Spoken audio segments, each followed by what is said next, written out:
बच्चों, मैं शांतनु सर आपको एक बार फिर ट्रांसलेशन की क्लास लेकर आया हूं।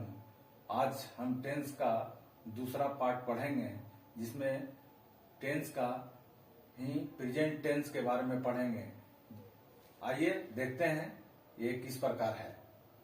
आइए, ये है टेंस। पिछले क्लास में हम लोग ने टेंस के बारे में पढ़ा कि टेंस के 3 बेटे हैं, प्रेजेंट,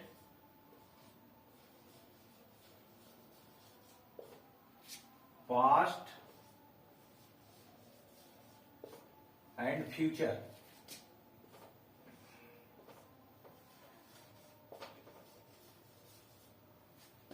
और हम लोग ने ये भी देखा कि जो इनके 3 बेटे हैं, इन तीनों बेटों के पास भी 4-4 बेटे हैं। वो इस प्रकार था प्रेजेंट टेंस। इसमें प्रेजेंट इंडेफिनिट,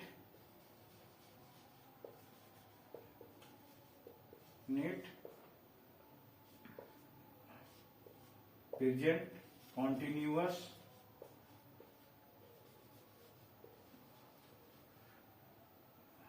तीसरा प्रेजेंट परफेक्ट, चौथा प्रेजेंट परफेक्ट कॉन्टिन्यूअस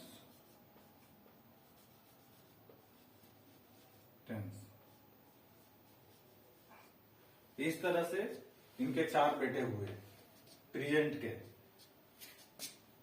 अब देखते हैं पास्ट का। पास्ट के भी 4 बेटे हुए, पास्ट इंडेफिनिट,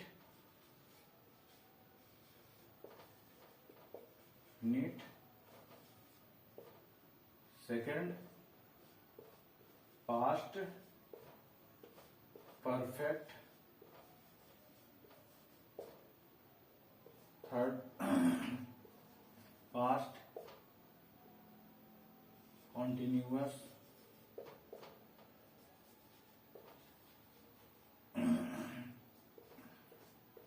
पास्ट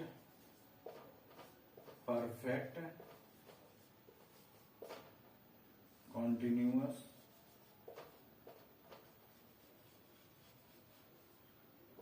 टेंस। ये देखिए, प्रेजेंट के भी 4 बेटे, पास्ट के भी 4 बेटे। अब देखते हैं फ्यूचर के। इनके भी 4 बेटे हुए, future indefinite, future continuous,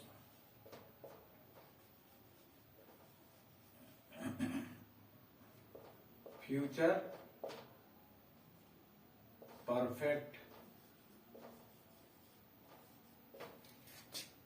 fourth future perfect continuous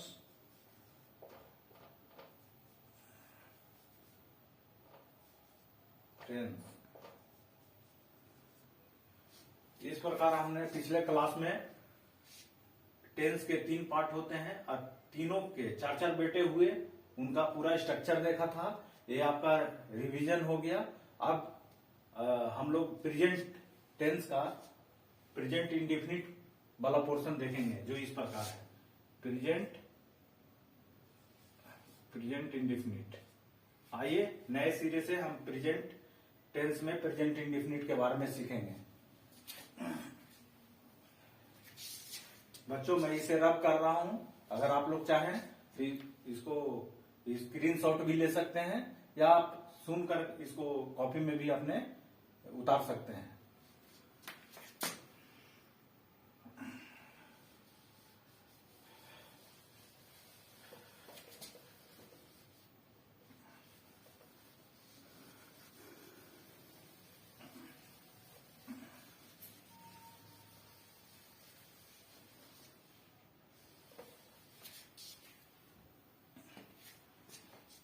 देखिए बच्चों, अब हम टेंस के अंतर्गत नया टॉपिक प्रेजेंट टेंस शुरू करने जा रहे हैं।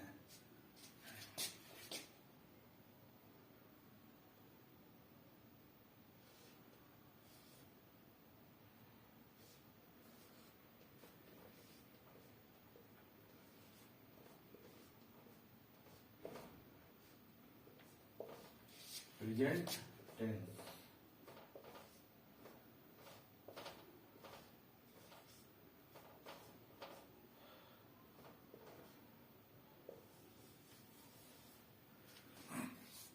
प्रेजेंट टेंस, पहले तो हम लोग इसके बारे में कुछ जान लें कि प्रेजेंट टेंस है क्या। कोई भी कार्य जो वर्तमान में होता है, वर्तमान समय में चल रहा है, उसके बारे में जो अध्ययन किया जाता है या उसके बारे में हिंदी से इंग्लिश में कन्वर्ट किया जाता है, उसी को हम लोग इंग्लिश में प्रेजेंट टेंस बोलते हैं और हिंदी में वर्तमान काल बोलते हैं।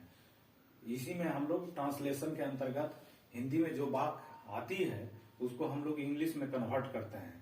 ये वो प्रेजेंट इंडेफिनिट के रूप में भी हो सकता है, प्रेजेंट कंटिन्यूअस के रूप में भी हो सकता है, वो प्रेजेंट परफेक्ट कंटिन्यूअस के रूप में भी हो सकता है, वो प्रेजेंट परफेक्ट कंटिन्यूअस के रूप में भी हो सकता है।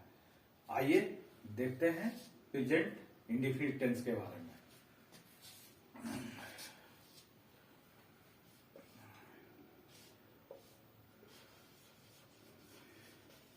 प्रेजेंट इंडेफिनिट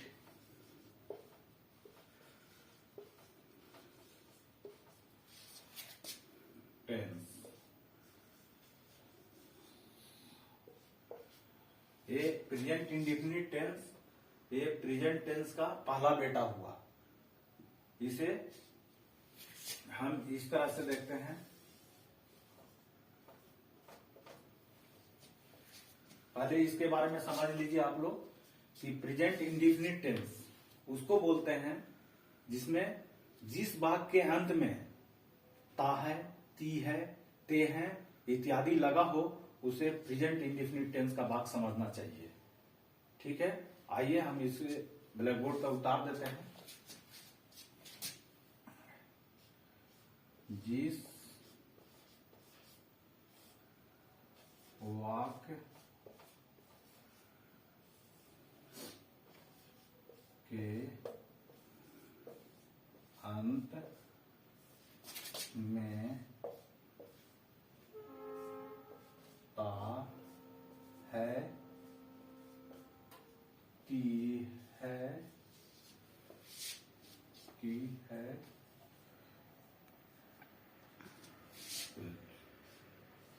ते हैं आदि लगा हो तो उसे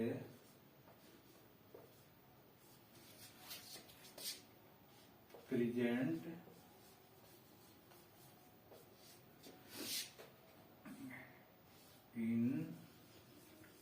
इंडेफिनिट टेंस का वाक्य समझना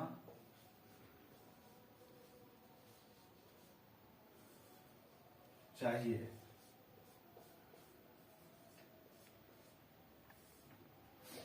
देखिए बच्चों, इसका आप लोग स्क्रीनशॉट ले सकते हैं या फिर इसे उतार भी सकते हैं। देखिए 1 मिनट का हम टाइम दे रहे हैं, आप देख लीजिए।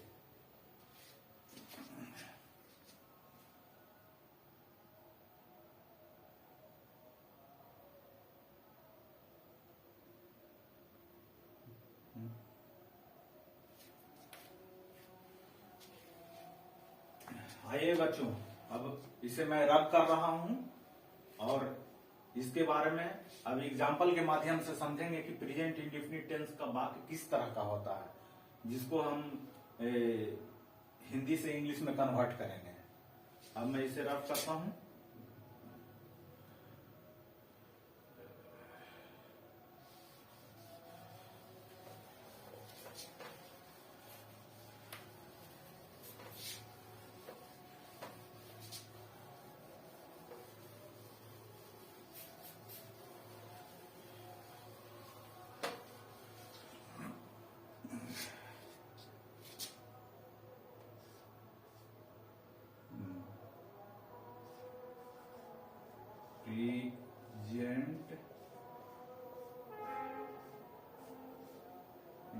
इंडिफिनिट।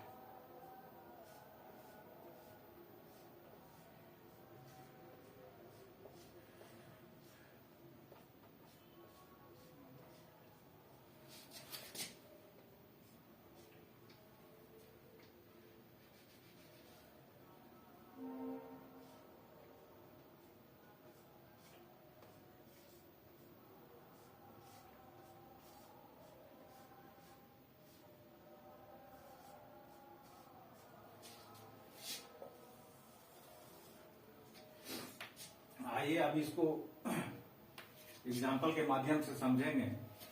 एग्जाम्पल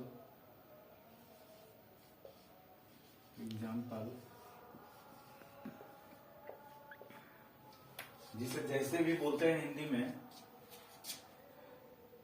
जैसे मैं खाता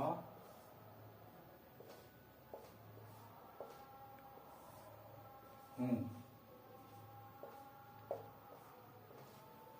मैं खाता हूं एक सेंटेंस हुआ जिसमें वर्ब के अंतर्गत, क्रिया के अंतर्गत, क्रिया यहाँ खाना है और खाना में इसका खाता है, खाता में ता लगा हुआ है, खाता हूं। मैं खाता हूं, इसमें ता हूं लगा हुआ है, तभी हम लोग समझ गए कि ये प्रेजेंट इंडेफिनिट टेंस का वाक्य है।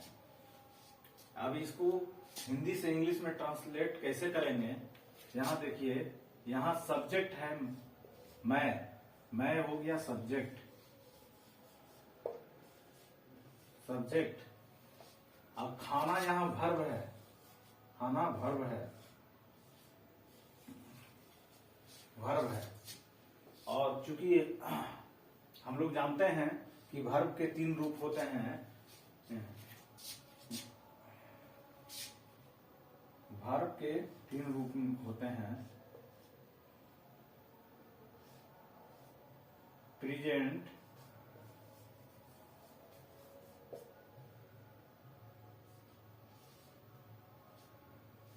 पास्ट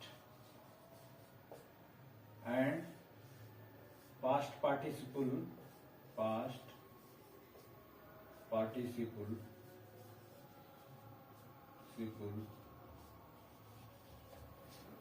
जिसमें से प्रेजेंट वाला वर्ब को ही हम लोग प्रीफर करते हैं प्रेजेंट इंडेफिनिट टेंस में, क्योंकि वही यूज करना होगा। जैसे इसमें भी देखिए, जैसे वर्ब है ईट माने खाना, खाना का पास्ट हो जाएगा एट,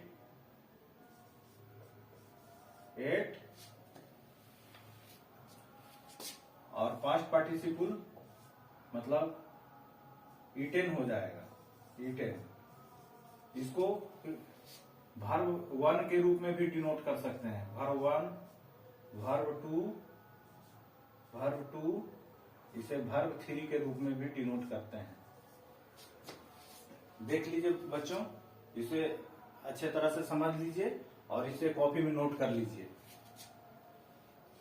चलिए अब हम इसका मैं खाता हूं का ट्रांसलेशन बताता हूं। सब्जेक्ट मैं है, मैं का होता है आई, मैं का होता है आई, मैं का होता है आई, और खाता हूं खाना का होता है ईट।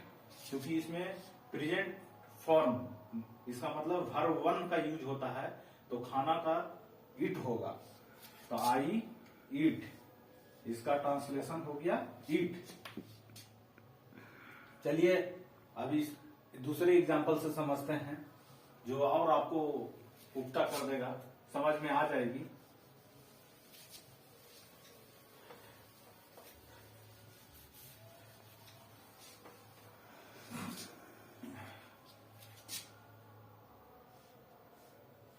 तुम खेलते हो,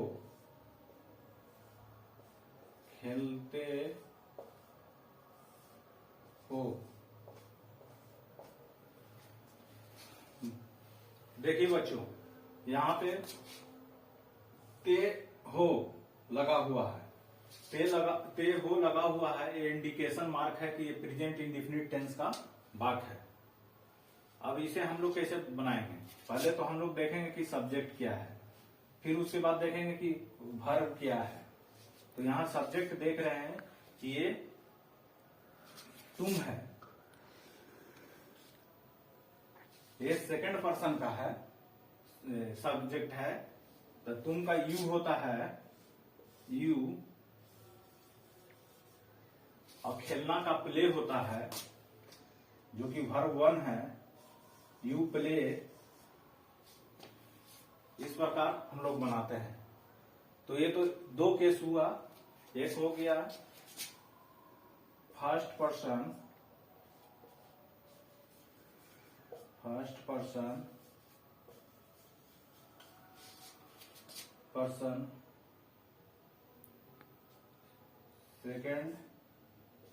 सेकंड पर्सन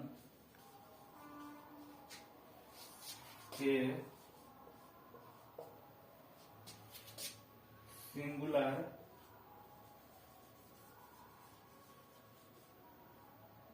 और प्लूरल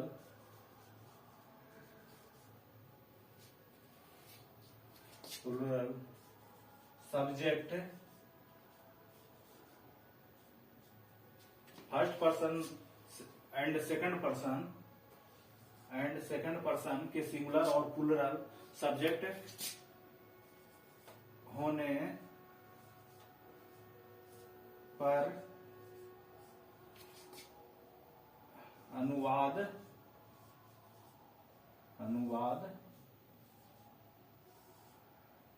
इसी प्रकार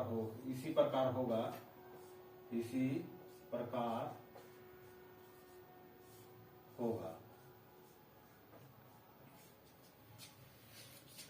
अगर आप लोग फर्स्ट पर्सन सेकंड पर्सन में कंफ्यूजन हो रहे हैं तो मैं इसको भली भांति से परिचय करवा देता हूं, जिससे कि आप लोग का याद भी दुरुस्त हो जाएगा।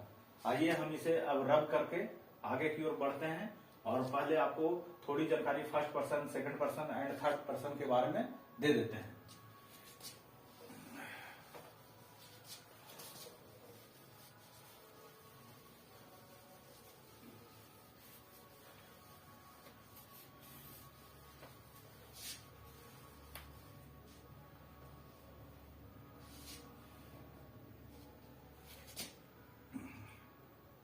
देखिए यहाँ पे सिंगुलर, यहाँ पे प्लूरल, इसका मतलब हुआ सिंगुलर मतलब एक वचन, प्लूरल मतलब बहुवचन, हिंदी में इसको बोलते हैं। इसमें इसको 3 कैटेगरी में बांटा गया है। फर्स्ट पर्सन, यहां पे आप पर्सन लिख सकते हैं, पर्सन। ये फर्स्ट पर्सन है। फर्स्ट पर्सन में आई को लेते हैं, आई मतलब मैं। सेकंड पर्सन में वी को लेते हैं, वी मतलब हम लोग। अब देखिए सेकंड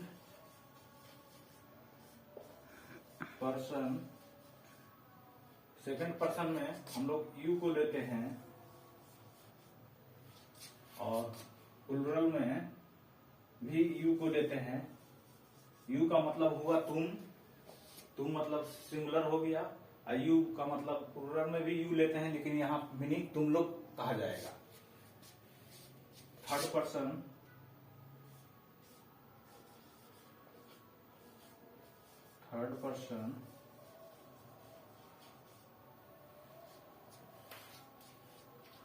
पर्सन सिंगुलर में he, C, it, name, etc का प्रयोग होगा। मतलब ही मतलब हुआ है, सी मतलब हुआ है स्त्री के लिए, लड़की के लिए, इट मतलब यह निर्जीव वस्तु के लिए, नेम, दिस, यहाँ दिस भी हो सकता है, दिस, दैट,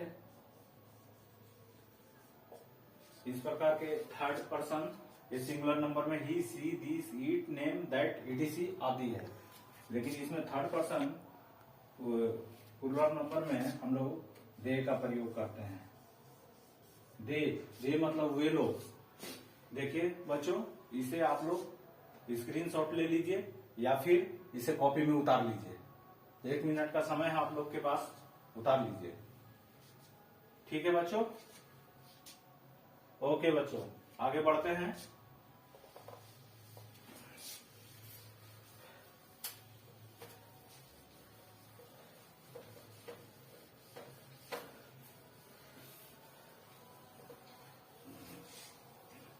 बच्चों, फर्स्ट पर्सन सेकंड पर्सन में कोई समस्या नहीं है, समस्या आती है थर्ड पर्सन। वो भी थर्ड पर्सन में भी सेकंड प्लूरल में कोई समस्या नहीं है, लेकिन समस्या आती है थर्ड पर्सन सिंगुलर नंबर में। उसमें कर्ता जब सिंगुलर नंबर में होता है तो वहां पे वर्ब में एस या ईएस लगाना पड़ता है। आइए देखते हैं थर्ड पर्सन सिंगुलर नंबर का वाक्य होने से प्रेजेंट इंडेफिनिट टेंस में किस प्रकार का अनुवाद होता है। आइए देखते हैं। जब वाक्य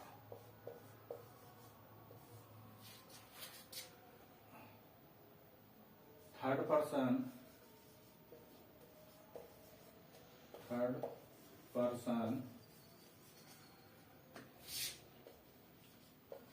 सिंगुलर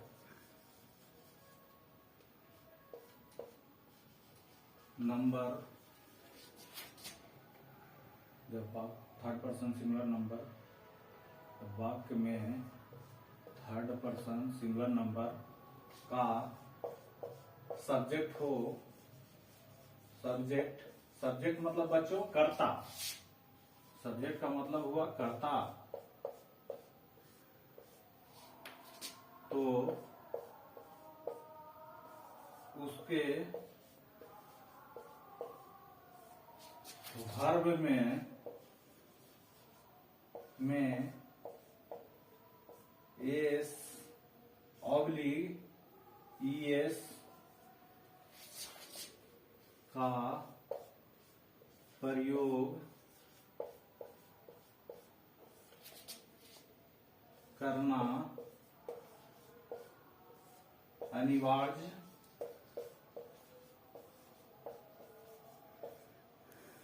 होता है। आइए इसे एग्जाम्पल से समझते हैं कि इसका अनुवाद किस तरह से होता है। जैसे राम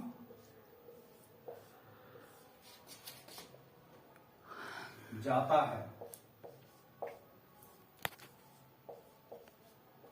यहां बात से समझ में आ रहा है कि ताहे लगा हुआ है।